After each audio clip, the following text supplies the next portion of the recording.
taller than the ancient pyramids in Egypt, large enough to hold the Statue of Liberty,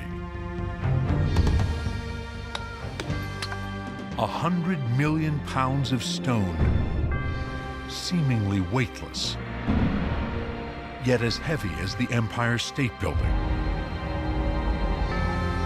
This is a revolution in building. Gothic cathedrals.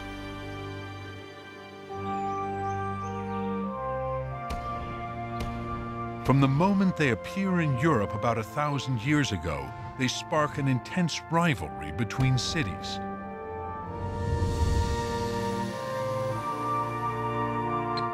They consume the labor of entire towns, sometimes taking 100 years to build. With just hand tools and stone, master craftsmen find ways to defy gravity, pushing to greater and greater heights.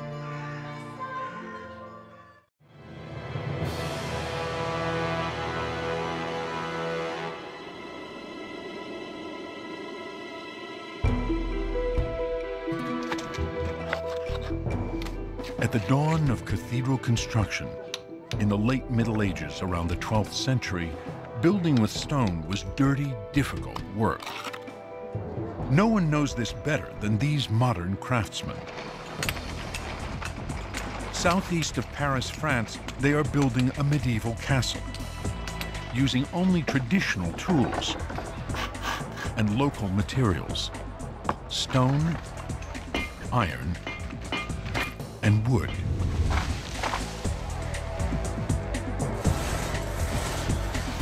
They're rediscovering the same methods used to construct Gothic cathedrals. Voilà. Their castle, called Cathedrals, stretches about half the length of a football field. It's part tourist attraction and part medieval construction lab.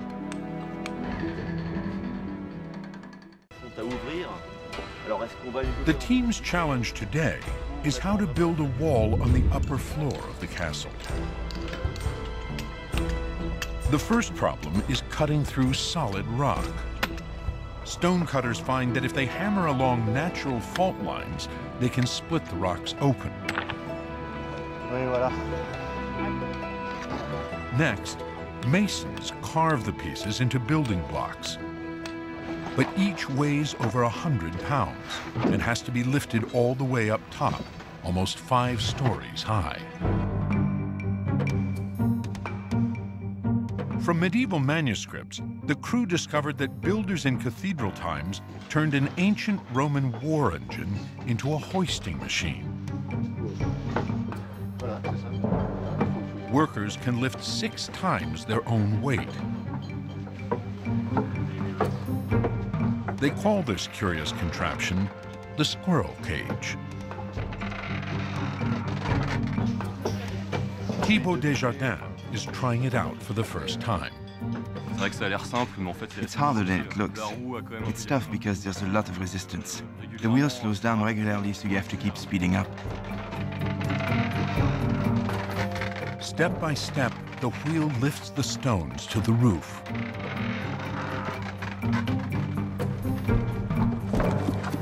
Meanwhile, another team mixes mortar. It's a long-lost recipe of burnt limestone and sand. The mortar smooths out gaps between stones, but it's no super glue. It's a very slow-drying mortar. In fact, in the inside of these walls, where there's very little air, it could take over 1,000 years for the mortar to completely dry. Instead of mortar holding the blocks together, it's something much more basic. Pressure, the weight of the castle. 60,000 tons keeps each stone in place. But each layer of stone must be level, or the entire wall will topple. In pre-Gothic times, the only way to build tall is to construct big, thick walls. So the result is buildings that are bulky and dark. Then, all that changes.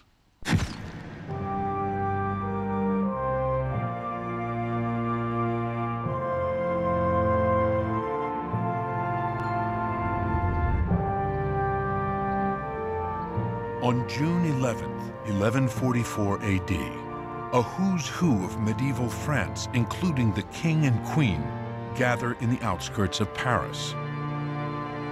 Here, at Saint-Denis, the king's official church, they witness a revolution in engineering.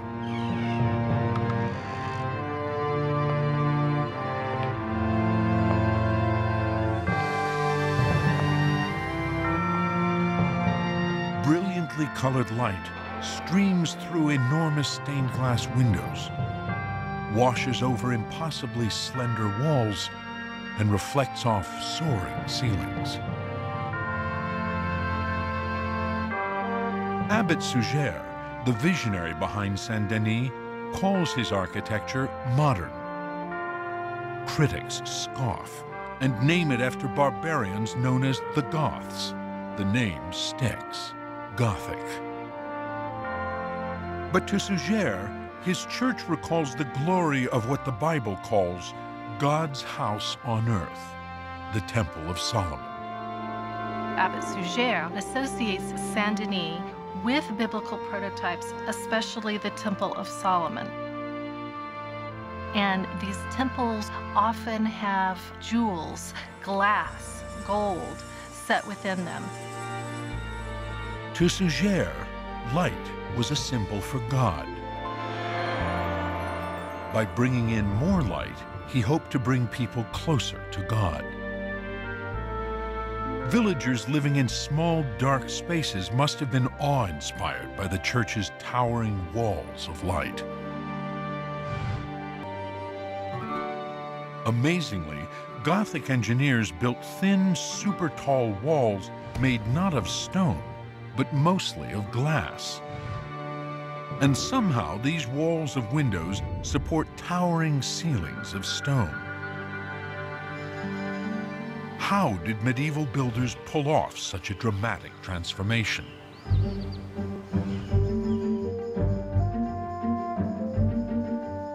The answer may lie in this chapel, which falls somewhere between the thick, bulky walls of Guédelon and the tall, thin walls of Saint-Denis. The trouble is, the chapel is in pieces.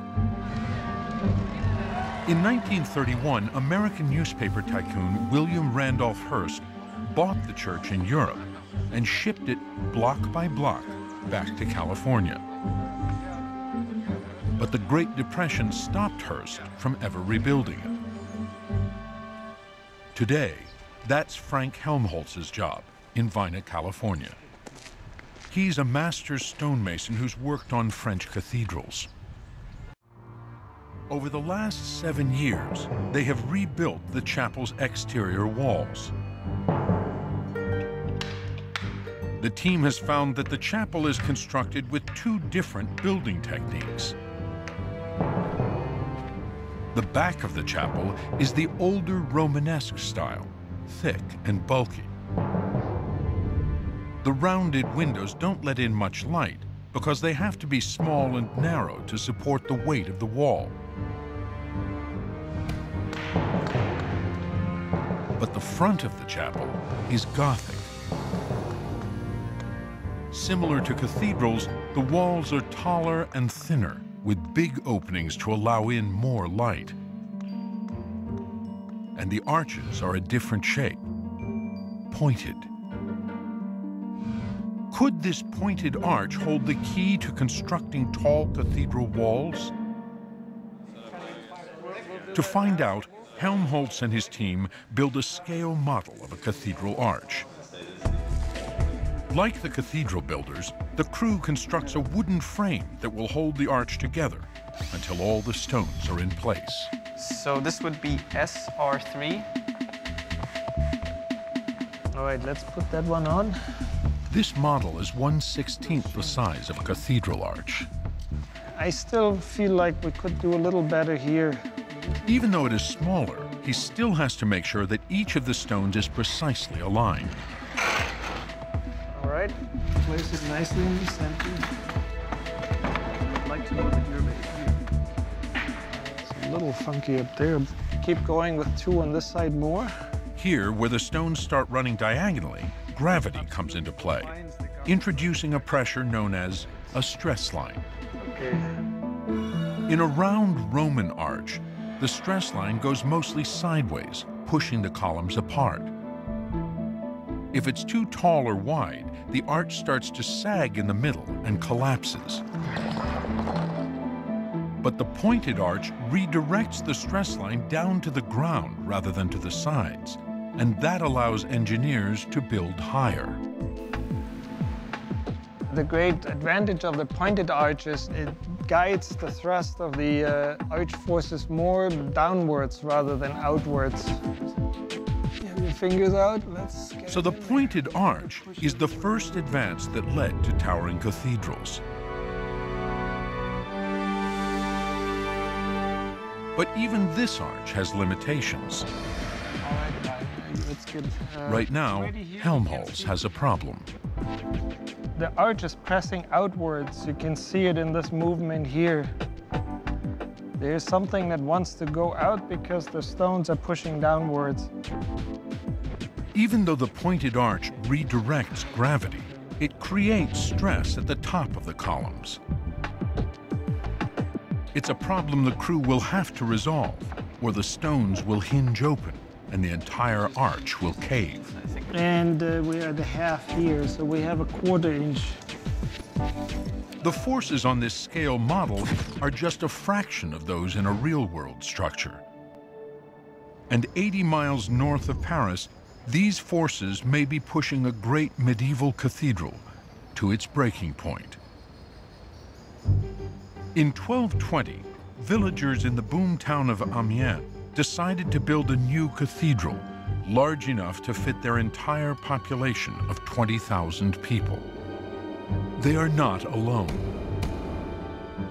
The opening of the King's Church in Saint-Denis inspires dozens of towns surrounding Paris, and then throughout Europe, to go Gothic, each hoping to construct the tallest, most luminous building on Earth. Like many cathedrals, Amiens is built in the shape of a cross. At its very center, workers built tall walls with pointed arches to create an enormous central bay, 12 stories high. Just like the pointed arch in California, this arch is showing signs of stress. The visible evidence is all those cracks and fissures. I mean, it's frightening to see. These cracks could be the first signs of catastrophe, because to the left of the damaged arch is an enormous central support column that holds up the ceiling, thousands of tons of stone. So these cracks could be a warning that the very heart of the cathedral is in danger of collapse. The virtual model reveals that the real cracks have formed because the arch has pushed the column to one side. O'Neill simulates what happens next. It would continue to push out until at one point it would just give way and everything would come crashing down.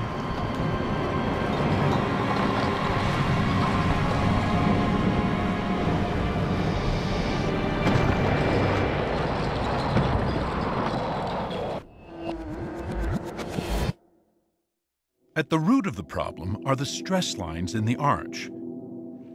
We can't go further on this side. It's the same problem Frank Helmholtz needs to solve in California with his pointed arch. It's the stress lines pushing outwards. If the crew removes the wooden frame now, the arch will collapse because the stress line is pushing these two stones out. Helmholtz needs to counter this force, so he builds a supporting arm to prop it up. This ingenious solution is called a flying buttress. All right. To do its job, the buttress must be precisely placed.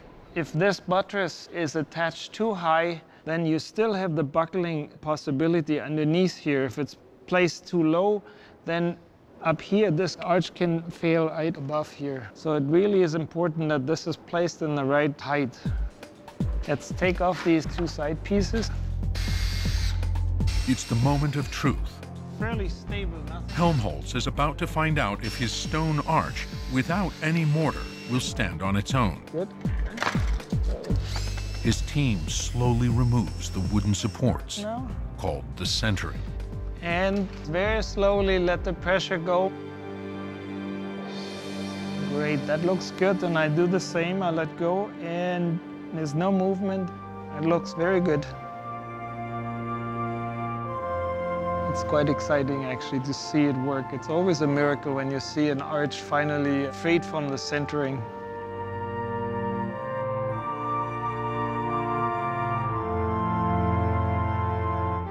The flying buttress reaches dramatic proportions in a full-scale Gothic cathedral. Rising spectacularly from the ground, an intricate spiderweb of masonry.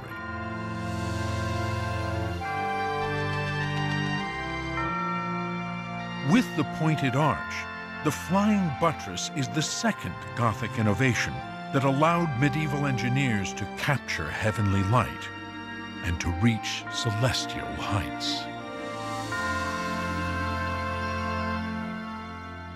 The arch and buttress make up the basic building blocks of an entire cathedral. But it's a house of cards, where the placement of every individual stone plays a critical role.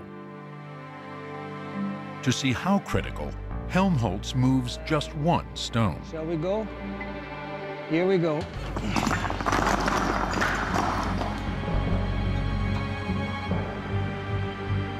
Without the buttress to counter it, the sideways force of the arch pushes the column outwards, and the structure collapses.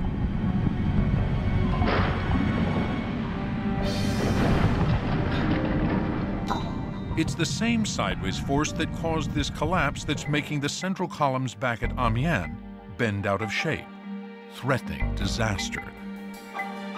Yet to support the arch at the top of the central columns, outside, Amiens engineers did build the flying buttress. So what's gone wrong? Is that good? I mean, there you sort of see it.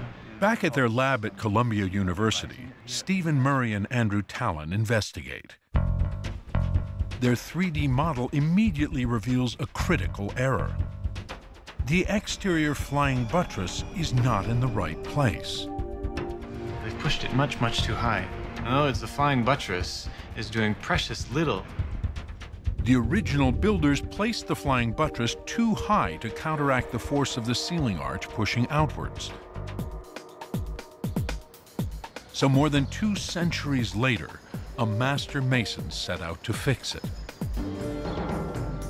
He added another more solid buttress and placed it below the original, where it provides better support.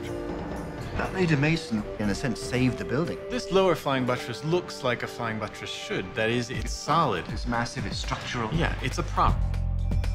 With new buttresses in place, the medieval builders stabilized the upper wall. But there was still no side support toward the bottom, where the wall began to crack. By the late Middle Ages, people were scared to death to see the enormous cracks opening up in the arcade. Medieval builders at Amiens have to find a way to support the column before it collapses. In desperation, engineers go outside the Gothic playbook of stone. They turn to metal. Located next to an iron mine in the village of Fontenay, southeast of Amiens, this abbey is one of the oldest metal factories in all of medieval Europe. 600 years before water-powered machinery of the Industrial Revolution, monks used a water wheel to turn a cog that powers a 400-pound hammer. Now, workers could produce strong iron quickly and in large enough quantities to be used in building.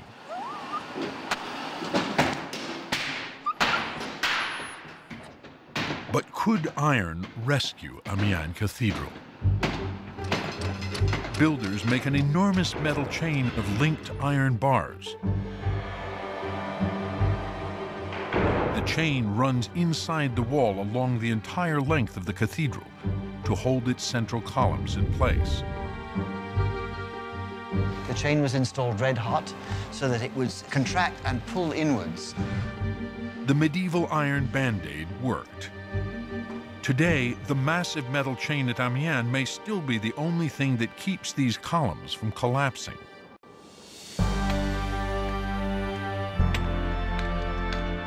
Iron may have saved Amiens, but ultimately it's the mastery of engineering with stone that is the true Gothic breakthrough. With the pointed arch and the flying buttress, it was possible to build these light-filled, majestic walls.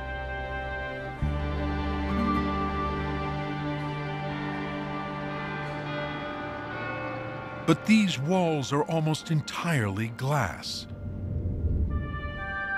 How are they able to support immense ceilings of stone? The ceiling is called a ribbed vault. It's made of two intersecting pointed arches.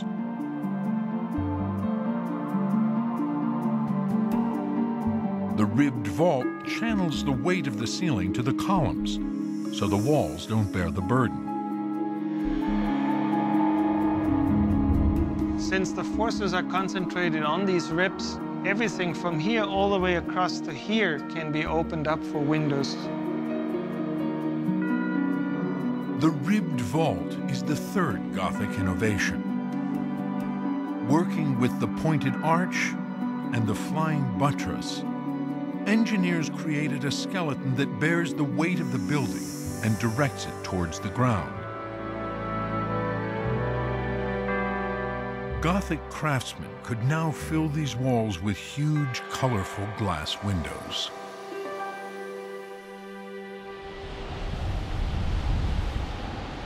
Today, glassmakers in New York City are trying to make stained glass the same way as those medieval craftsmen. The basic process hasn't changed. To color the glass, medieval designers had to be craftsmen and chemists, mixing metals into the molten mass. They were aware that different metals added to the glass mixture would give different colors. A copper can be used to give green. It can also be used to give red. Cobalt, blue, selenium is like an orange and a yellow. Blow, please. With color in place, they give the glass its first shape. Stop. Off. Blow. O'Shea blows through a steel tube called a blowpipe. Stop. As Michael Davis begins to shape the mass. Spinning the glass, he works it into a disc.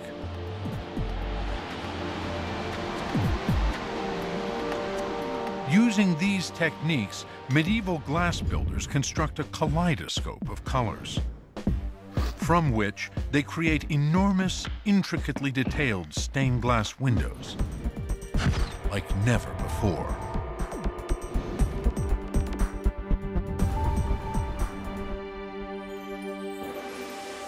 These walls of glass depict narratives from the Bible, like Adam and Eve, Noah's Ark, and the resurrection of Jesus Christ.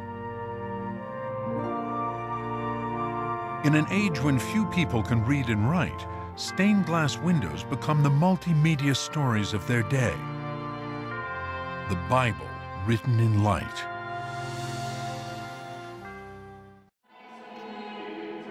The purpose of these immense sacred spaces was spiritual, to bring ordinary people closer to God. Yet cathedrals would have been impossible without the pointed arch, flying buttress, and vaulted ceiling. A sacred place for transporting medieval minds from their daily lives of toil to the lofty heights of eternity.